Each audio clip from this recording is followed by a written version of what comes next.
कहानी पहले भाग के बाद शुरू होती है, जहां पुष्पा अल्लू अर्जुन अब सिंडिकेट का नेतृत्व कर रहा है। उसकी चालाकी और निडरता ने उसे मशहूर कर दिया है, लेकिन चुनौतियां भी बढ़ गई हैं। शुरुआती दृश्यों में पुष्पा की ताकत दिखती है, जहां वह तस्करी के कारोबार को नियंत्रित करता है और प्रतिद्वंद्वियों को मात देता है। श्रीवल्ली, रश्मिका मंदाना, पुष्पा की पत्नी, इस बार अधिक सक्रिय भूमिका में है। वह केवल सहायक नहीं है, बल्कि पुष्पा के फैसलों में हिस्सा लेती है और उसे चुनौती भी देती है, जो पहले भाग में उनकी सीमित भूमिका की आलोचना का जवाब देता है। उनकी शादी पर पुष्पा की सत्ता की भूख का असर पड़ता है। एसपी भंवर सिंह शेखावत, फहद फासिल, जो पहले भाग में अपमानित हुआ था, बदला लेने के लिए लौटता है। उसका किरदार डरावना होने के साथ साथ हास्यपूर्ण भी है, लेकिन कुछ समीक्षकों का कहना है कि वह उतना प्रभावशाली नहीं रहा जितना अपेक्षित था। वह पुष्पा के साम्राज्य को तोड़ने की योजना बनाता है। एक जापानी ब्रोकर को तस्करी के कारोबार में नए खिलाड़ी के रूप में पेश किया जाता है, जो पुष्पा के काम को और जटिल बनाता है। यह किरदार अंतर्राष्ट्रीय आयाम जोड़ता है, लेकिन इसे कहानी से कमजोर और असंबद्ध माना गया है।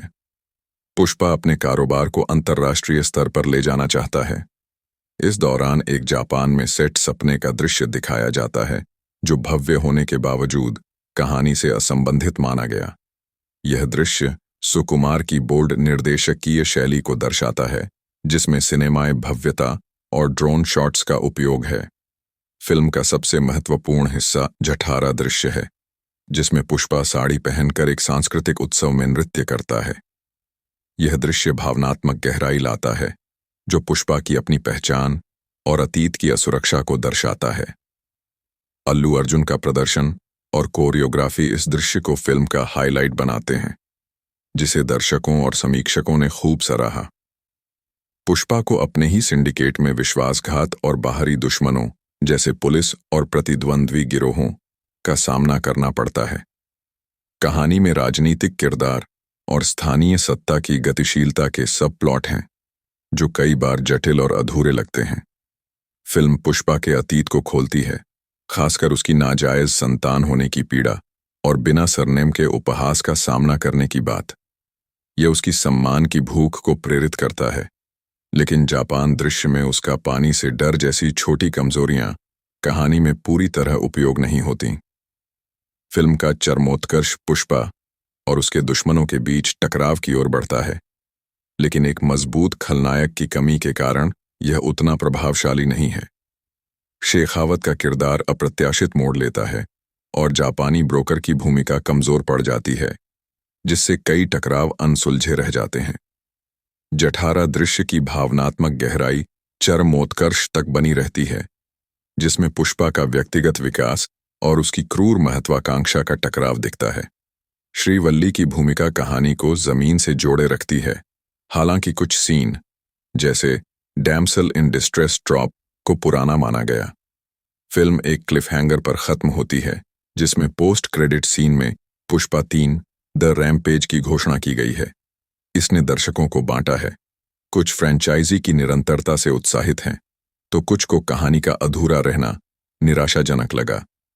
पुष्पा राज अल्लू अर्जुन एक क्षेत्रीय तस्कर से एक लगभग पौराणिक किरदार बन जाता है, जो महत्वाकांक्षा और सम्मान की चाह से प्रेरित है। उसकी करिश्माई और आवेगी शैली उसे आकर्षक बनाती है, लेकिन उसका अहंकार कहानी में कई बार अनावश्यक टकराव पैदा करता है। अल्लू अर्जुन का प्रदर्शन करियर का सर्वश्रेष्ठ माना गया है, खासकर जठारा दृश्य में। उनकी तीव्रता, कमजोरी और स्वैग का संतुलन समीक्षकों ने सराहा है। उनके मास डायलॉग्स और एक्शन सीन्स दर्शकों को बांधे रखते हैं। श्रीवल्ली, रश्मिका मंदाना, को अधिक स्वतंत्रता दी गई है, जो पुष्पा के फैसलों में हिस्सा लेती है। उसका किरदार पहले भाग की आलोचनाओं का जवाब देता है, लेकिन कुछ दृश्यों में पारंपरिक ट्रॉप्स की ओर लौटता है। रश्मिका भावनात्मक दृश्यों में चमकती है और उनकी अल्लू अर्जुन के साथ केमिस्ट्री बेहतर है। हालांकि उनके किरदार की लेखन में असंगति की शिकायत रही। एसपी भंवर सिंह शेखावत, फहद फासिल का बदला लेने वाला किरदार कहानी का केंद्र है, लेकिन हास्य और दूसरी छम में कमजोर पड़ता है। पुष्पा के साथ उसका टकराव रोमांचक है, लेकिन पहले भाग की तीव्रता को दोहरा नहीं पाता। पुष्पा 2। तरूल के अंत में पुष्पा उसकी गर्भवती पत्नी श्रीवल्ली और उसकी मां मोहनराज की बेटी की शादी में शामिल होते हैं। समारोह के दौरान एक सजी हुई टोकरी आती है। पहले तो यह एक सामान्य उत्सव के उपहार जैसी लगती है, लेकिन इसमें एक खोपड़ी का प्रतीक होता है। जब इसे खोला जाता है तो यह फट जाती है, जिससे विवाह मंडप के अंदर एक भयानक विस्फोट होता है। पुष्पा या उसका परिवार बचता है या नहीं, ये दिखाने से पहले स्क्रीन काली हो जाती है, जिससे उनका भाग्य अनिश्चित रह जाता है। कुछ क्रेडिट के बाद मध्य क्रेडिट दृश्य शुरू होता है। एक छिपने की जगह जैसी दिखने वाली जगह में एक छायादार आकृति दिखाई देती है, जिसके चारों ओर नक्शे और तस्करी के रास्ते हैं। खोपड़ी का प्रतीक फिर से प्रकट होता है, जिससे यह स्पष्ट होता है कि शादी में हुए बम विस्फोट के पीछे यही आदमी था। उसका चेहरा तो नहीं दिखाया गया है, लेकिन उसकी आवाज बताती है कि पुष्पा का शासन समाप्त होने वाला है।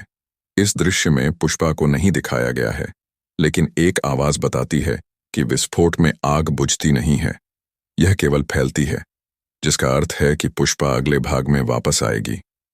असल कहानी यह है कि पुष्पा की निजी दुनिया उसकी शक्ति के चरम पर ही बिखर जाती है और कहानी में एक नया, ज्यादा खतरनाक दुश्मन आ जाता है। प्रशंसक इस बात पर बहस कर रहे हैं कि यह खलनायक कौन हो सकता है। कुछ का मानना है कि शेखावत अभी भी बदला लेने की योजना बना रहा है। दूसरों को लगता है कि प्रताप रेड्डी का पुराना नेटवर्क इसमें शामिल है, और कई लोग तर्क देते हैं कि यह कोई बिल्कुल नया खिलाड़ी होगा, शायद कोई अंतर्राष्ट्रीय कार्टेल लीडर, क्योंकि पुष्पा की तस्करी पहले ही भाग 2 में वैश्विक बाजारों तक पहुंच चुकी है। विस्फोट पुष्पा के जीवन के एक अध्याय का अंत करता है और खोपड़ी के निशान वाला खलनायक एक नए अध्याय का वादा करता है। पुष्पा 3 द रैम्पेज में पुष्पा की उग्र वापसी दिखाई जाएगी, जो व्यक्तिगत क्षति और अपने साम्राज्य को पुनः प्राप्त करने की आवश्यकता से प्रेरित है। आज के लिए बस इतना ही। हम आपसे अगले वीडियो में मिलेंगे। वीडियो देखने के लिए बहुत बहुत धन्यवाद। अगर आपको ये पसंद आया हो तो लाइक और सब्सक्राइब करना मत भूलिएगा, और हाँ, बेल आइकॉन जरूर दबाइए ताकि आपको हमारी नई वीडियो की नोटिफिकेशन सबसे पहले मिले। अपनी राय कमेंट में जरूर लिखें। मिलते हैं अगले वीडियो में।